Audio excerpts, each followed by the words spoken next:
We're rolling. Greetings. I'm Crystal G, a founder of True Vision of Peace with the Ambassador.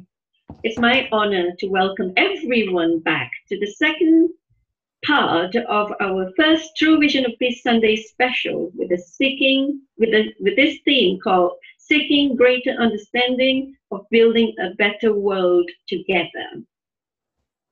Now, we had our first session, our first part last Sunday, but because we had a problem, so we had to defer the meeting to today on the second part.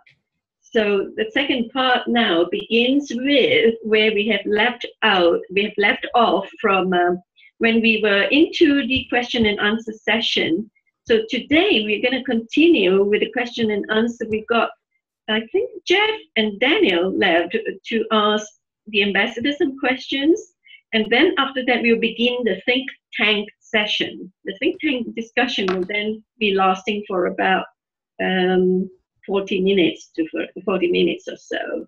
And then we'll have the chair briefing the summary of the session from the first part and the second part. And then the ambassador will then be doing the acknowledgement of all of you, charitable souls, supporters of True Vision of Peace. And then I will be doing some closing remarks, and that's it. That's the end of this second part of our first True Vision of Peace Sunday special. Thank you so much. And without much ado, I would like to call upon His Excellency the Ambassador, the voice of the dragon, to take his microphone so we may then proceed our second part.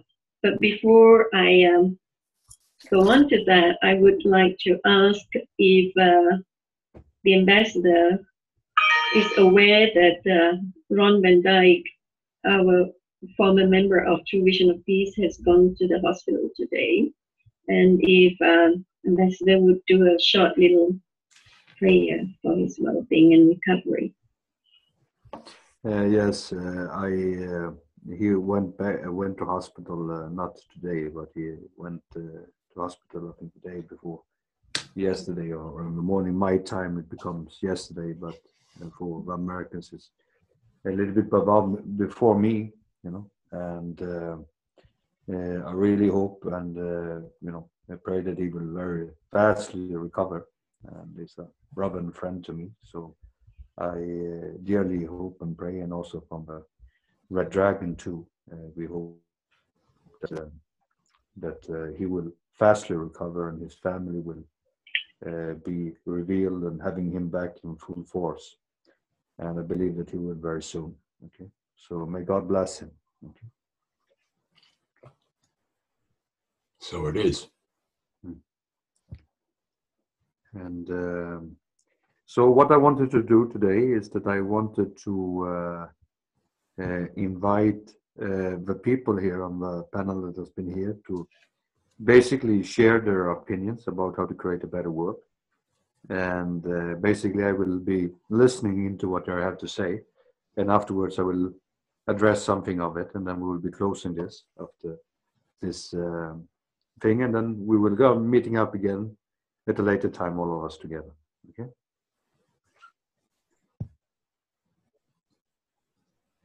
So who is the person that would like to start to share a vision for a better future together here on the planet? Sorry, I muted myself. That's why you can hear me. Yeah, as I said, we had left off where everybody had a chance to ask the ambassador on the question and answer session on the first part. So this is the second part. And I think, Jeff, you didn't have a chance to ask the ambassador your question yet, right, Jeff? Would you like to do that? No, but I'd be glad to start out any time with the think tank discussion. Whenever that's ready to start, I'll be glad to start out. So please do so, and I will make some comments at later time to everyone that has been talking afterwards. So please feel free to voice your voice. That's what we're interested to hear, what you have to say. Okay. Yes, this is Jeff, and then just want to say hello to everyone. First, I'd like to thank the ambassador and all the team members that have, helped with the creation of the True Vision of Peace, which is just wonderful. And I would like to, find out the best ways that I can help to contribute to this in any way that I can. And I basically want to kind of reiterate a little bit of what we left off on Monday's meeting. Basically, the subject I want to get into more was the subject of proper education, which I do think is probably the best means, something we need to look into quite seriously, as many of you kind of went into that last Monday. So since this is a vision is a huge one, I believe the starting point in the same as starting a successful business, we need to have some clarity on where we are going and how we are going to get there, of course. And so I'm basically speaking about a business plan, which is something we also all need to develop that, but I did make a flow chart, and I have put together a flow chart that has been divided into 4 categories. 1 is humanitarian projects, 2 is business/investors, 3 is entrepreneurs and students, and 4 is self-reliance, which I would like to speak mostly about right now. One of the ways I envision helping, yes? Sorry to interrupt. You said you have a flow chart. Would you like to do a screen share? If you see the bottom menu bar of the window, you can see share screen. Click on that one and then start sharing. I would like to do that the next time. It's a little comprehensive, kind of big, and I need to practice with someone else on the Zoom.us, so I'm familiar with it, how to do it. So I don't want to be complicated with not knowing how to do it right at this moment. That's fine, Jeff. Carry on. So one of the ways I said I'm envisioning, helping True Vision of Peace is having on a link possibly on the website at some point in time that would take people to a website called Global Self-Reliance. And the website would have 6 different categories related to self-reliance, which would include 1, food, 2, water, 3, energy, 4, health and wellness, 5, privacy and protection, 6, financial education. So by using the internet, we can reach out globally to other countries, all countries on the world, different languages, and eventually build retail stores if possible, if need be. With the whole world being, in some type of economic crisis, and it looks like it could get worse before it get better, I think we should have, some type of a plan also, or at least options for people to prepare for any type of crisis, or what to do if things do get worse. So my vision for global self-reliance, and just that's one part of the 1/4 of what my flow chart is to empower people worldwide by offering them a variety of educational programs on the 6 previous categories I mentioned.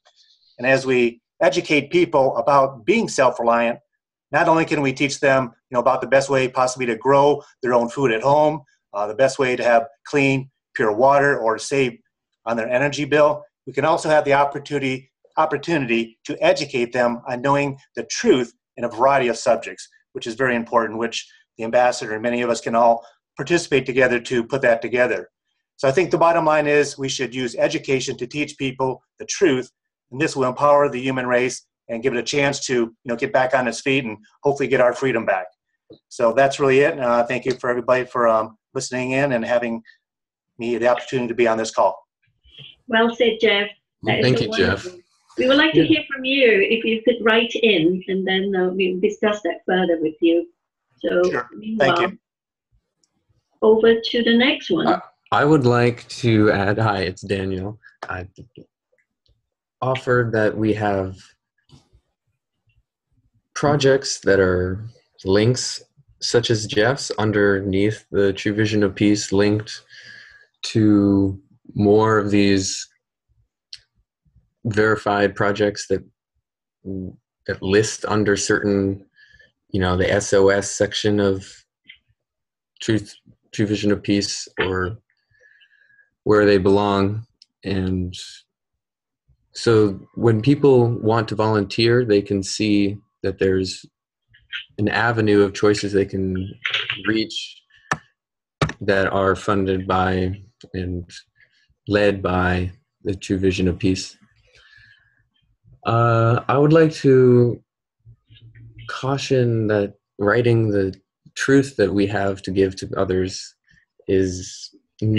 won't be the most effective way, but we could, in fact, reach the schools and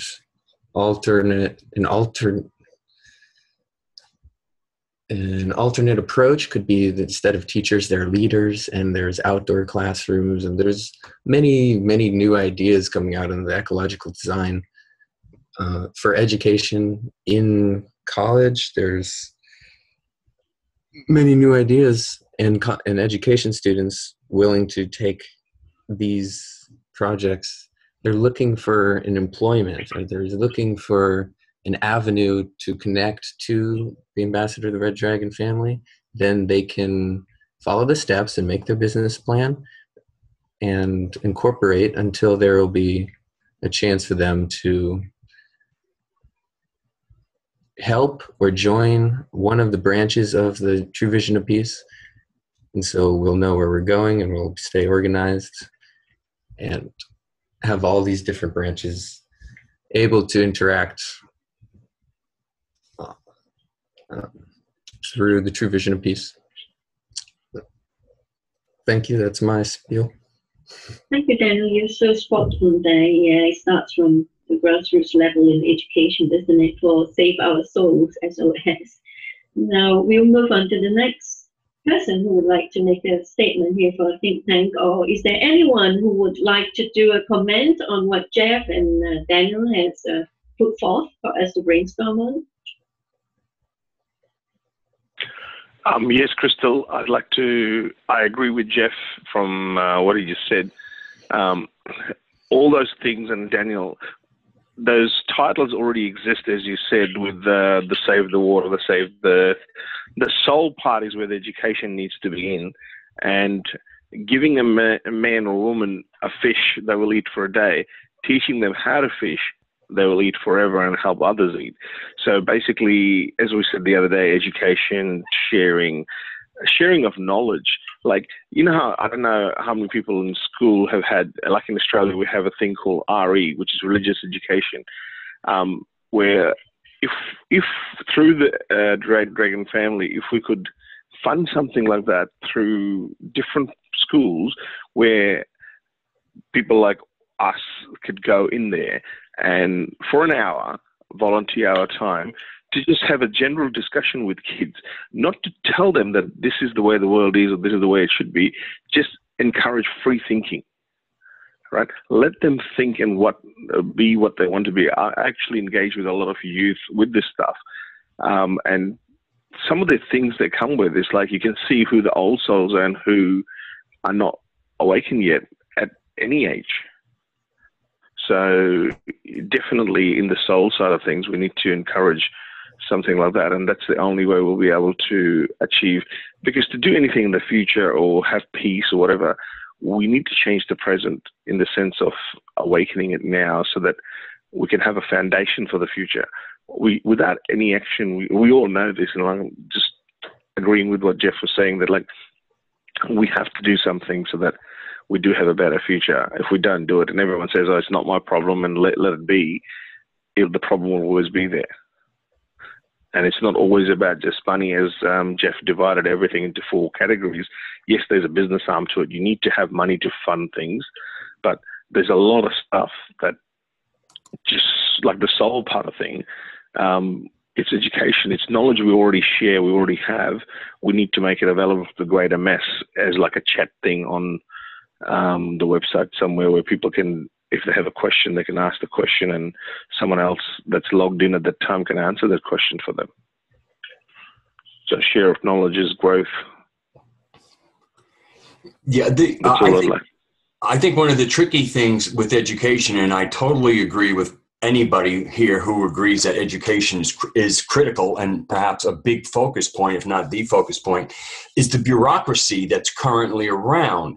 I mean, there are probably a lot of teachers who might be thrilled if we could come in and deliver a message about free thinking. Unfortunately, the bureaucracy of education systems seems to be against free thinking. It really seems to be about mind shaping. So, I mean, crucial to the re-education is the reforming and the repurposing of education itself. If we think we're going to make any inroads in established education, then it almost has to be changed from the bureaucratic level up. down. I mean, and in many ways, I think bureaucracy needs to go, and it needs to be rebuilt by true educators and not bureaucrats. So, I mean, that is the only obstacle I see. Like, even like visiting, if True Vision of Peace members could go and donate their time and speak to people, we would be a little challenged to find places that I think would be completely open to the ideas, and especially the idea itself of free thinking. Free thinking is exactly what they're trying to not have happen.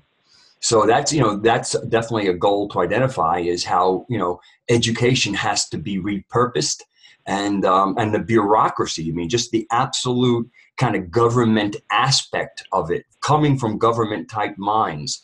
I think that's a real poison in the system. So, Rediges, maybe we could look at doing centers like what Daniel was saying. Daniel is a typical example. As he said, he's a Christian, he's a Jew, and an old soul of a Buddhist, right? So there's one God, right? Instead of dividing God.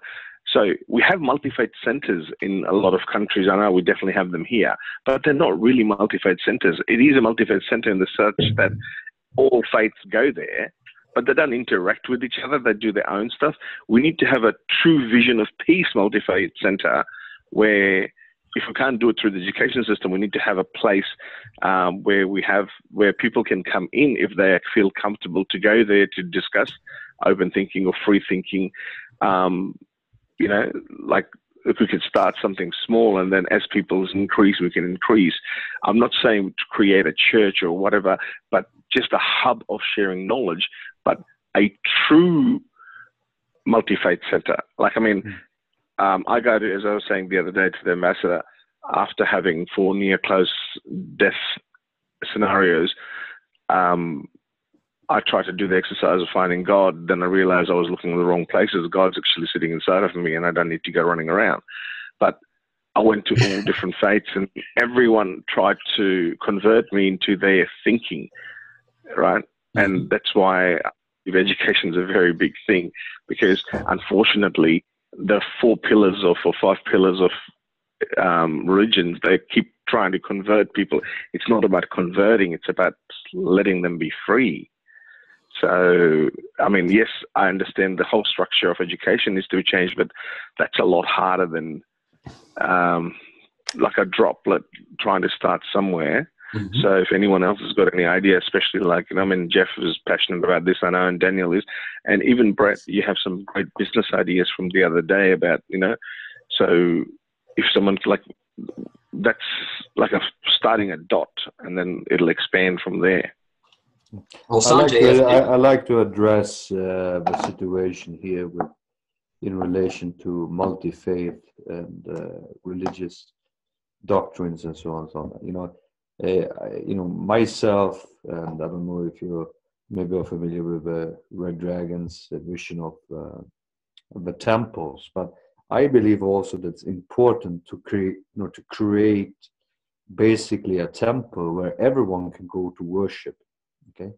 Now the problem with religions is that religions in reality, the religions as we see it today, is actually created not by God, it's created by humans, and probably inspired by entities like the Antichrist or the Jal, the deceiver, or and in reality, religious groups in itself become a dividing part. And many people knows, maybe not, but some people knows that studied Hebrew knows that it's stated that God has put a shaitan basically in between men, okay?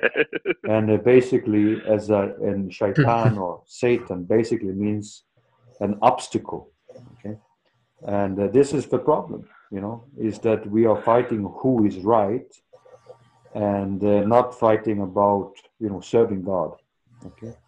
And using common sense, okay? And I think it's important to educate yourself. And majority of religious people are not very educated people because they don't have a wide range of education. They're just solely trying to prove that their religion is the right religion, and and without even studying other religions. So basically, you have no argument, to what is right and what's wrong. And ultimately, you have to ask God for guidance. Okay. And like myself, I have my own, I have family members that are, Jewish people. I have family members that are Christians, and I have family members that are Muslims. And I made my own spiritual journey through my life, and I have decided something that is very comfortable for me, But my opinion and my relationship with God, I take it as my private, feeling, even though that my son, for example, my children, probably following in my footsteps, but even him, I educate him, but at the same time, he is, free to study and experience things during his childhood days so that he can, at a later, higher consciousness, basically take his own decision what he wants to do in his life. And there's a personal relationship between him and the Creator. And I think that's the problem, because people want to indoctrinate and force people into religion. And that's what we have been seeing this last, especially this last 2,000 years of tyranny around the world, is that people have been forced to convert. And the parts of the family that, from my family, that actually are Christians, they always, the ancestors, they were all forced converted to Christianity. And, and that's the history that many people feel very uncomfortable about talking about. Okay. And this death cult is still, very active. We see it all the time. How, the Abrahamic religions do nothing else than killing each other. And that has to cease to exist, because they're all brothers, from Ishmael and Isaac. So they have to find peace with each other. And then, I think we will have a better world and a paradise on earth. So in reality, we need to break down religions and promote unity and worship on the one Creator. That's my personal opinion. Okay. Thank you very much, Sanjay. Sorry that I interfered. So please, next person in line, please share your opinion. Well, I just wanted to finish up with Sanjay, that as a reverend, I'm an interfaith minister. And so for me, if I were to get together with people from different religions, I wouldn't want to talk about religion. I want to talk about the work on this planet. As I want to talk about how we as creators are going to create a new planet. Now, I want it to be fed by their spirit, but we don't need to talk about the spiritual relationship. That's very private. But what isn't private is what we're going to do on this planet together. So for me, it's about works and not about your faith. Your faith is private, but works is something we can all share. And if you're willing to share your work, we can work together. If you want to share your faith, it might be more difficult. So let's share the work. Sanjay? Well said. well said. And yes, the ambassador, I understand with the whole Satan thing and the Satan that it's there to cloud everyone's judgment, and unfortunately, it's becoming very powerful. And with the thing I wrote the other day, shared with a few people on Facebook and things, is God is love, but we have no love in our heart for God. We just fight over God. Mm-hmm. Like, my God is bigger than yours, and my God is better than yours. And it's not even like, this is where the funny thing is, it's not even interfaith. So like, Hindus have your Sanatanis and your Arya Samajis and your Sikhs. Muslims have their Shiites and their Sunnis. The Christians have like heaps. They have like Anglicans, your Protestants, your Church of England. So even in the God that we believed originally was just Christian or Jewish or Muslim or Hindu, even we've gone as humans, this is how crazy we've gone and split them to divide everything. So yeah, I mean, like, that'd be awesome if we could all unite under one thing, because that'll bring definite peace to this world. And yeah, I mean, look, I agree with Rediges. I think that's what I will do, is not bring up religion in the chats I'm having when I'm going to multi-faith centers. I want to say something which is very, Sonia, I want to say something which is very important. I recommend people to read the Torah and try to find how many times to find Satan mentioned there, in what way, okay? And then you go and look at the Bible, and then you see how many hundreds of times he's mentioned, okay? And if you can find Satan mentioned more than, few times, okay, in the Torah, okay, then you will be happy. You understand? Now the thing is this way, is that it is a different way of looking at that. I have been stating from the beginning that we as people are creators of good and evil, okay? And basically we are the ones that are the devil, or we are the ones that can do the good things in the will of God, okay? So we have to make this decision to do the right thing. But people always want to find someone else to be the casualty or someone else to be blamed, and they like to escape the consequences of their own actions. And that's why you have created, people has been created so many different religions and even crucified Jesus. Okay. So, this is the problem. And like in my work that I've been doing, I mean, if you can imagine what type of people that I have been pleasure and displeasure talking to, okay? And what I mean with that is that, I have people who claims that they've been Jesus. I have people that claims that they've been Antichrist. I have people that claims that they are angels. I have people that claims to be vampires. I have people claiming to be aliens. All type of people contacts me. And, and I have to sit and discern what these people are saying. But I'm happy that these people come forward and talk and voice their opinion. I'm not a judgmental person. Okay.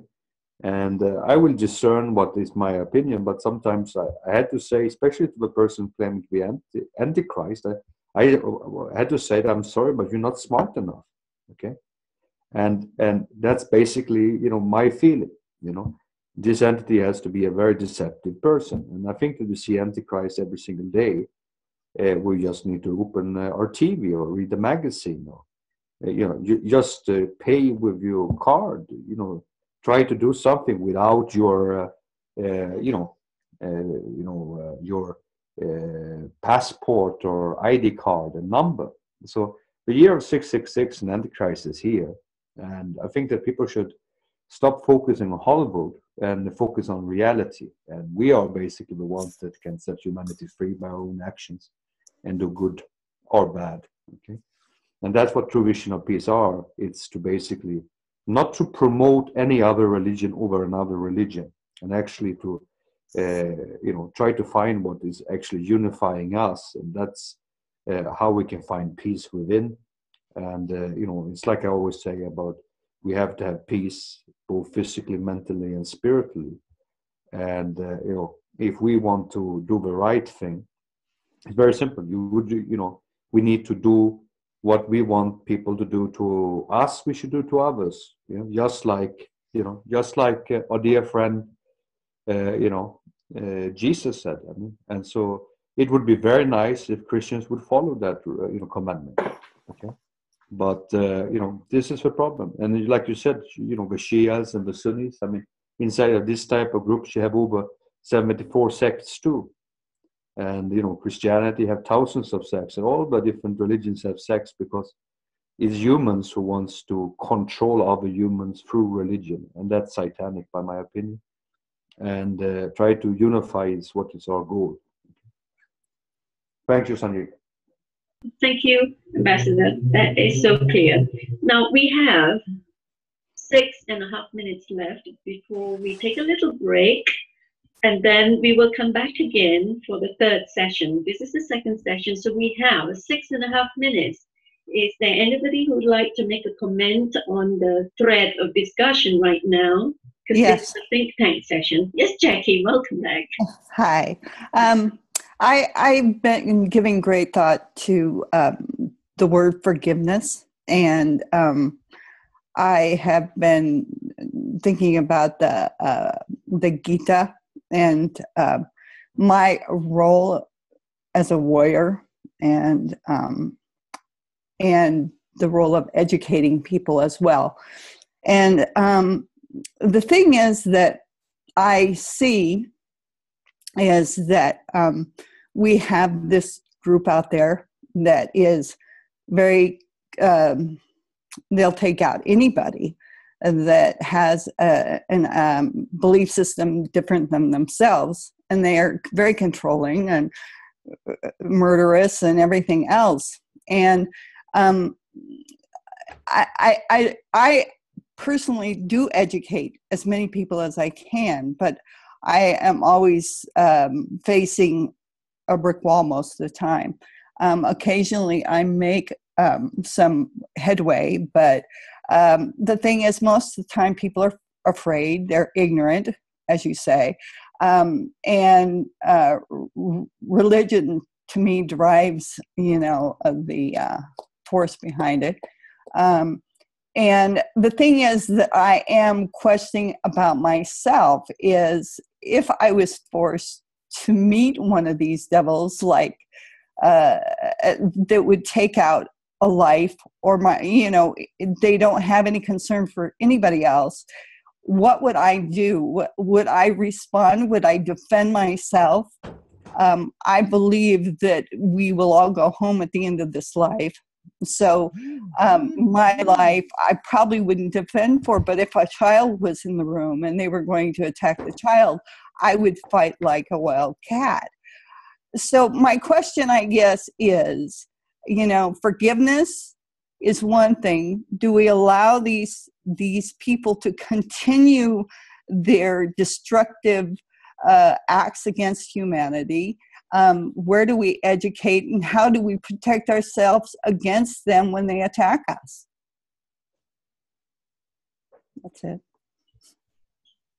I think that the most important thing here is, like I stated before, is actually to try to embrace these people.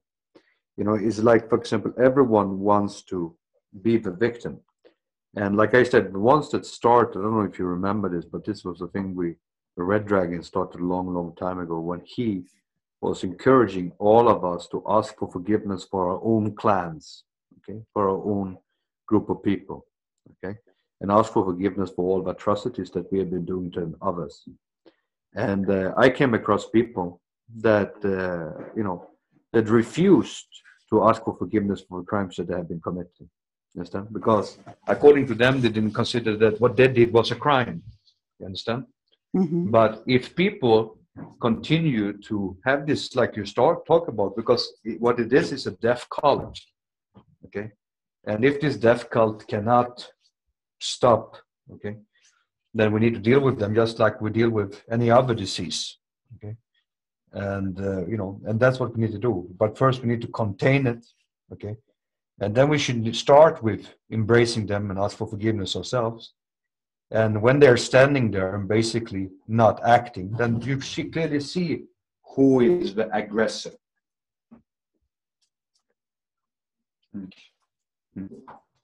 You understand what I tried to say? Yes. Because the thing is this way: today, all the aggressors claims to be the freedom fighters. Mm-hmm. Okay. Everyone says that, we come here to spread democracy, and then to spread tyranny. Or we come here to give you peace, and then to bring war. Okay? And so it's time for these people to be reflected on in the mirror in the proper way that they are. They're a death cult. They're aggressors. Mm-hmm. And if we, embrace them and come with love and forgiveness, then their true character would come out. And that's what I'm recommending everyone to do. And then if they still cannot continue, then we have to deal with it, as we have to deal with every other disease that we have on the planet, and not do like the medical communities creating new problems. Yeah. But personally, I'm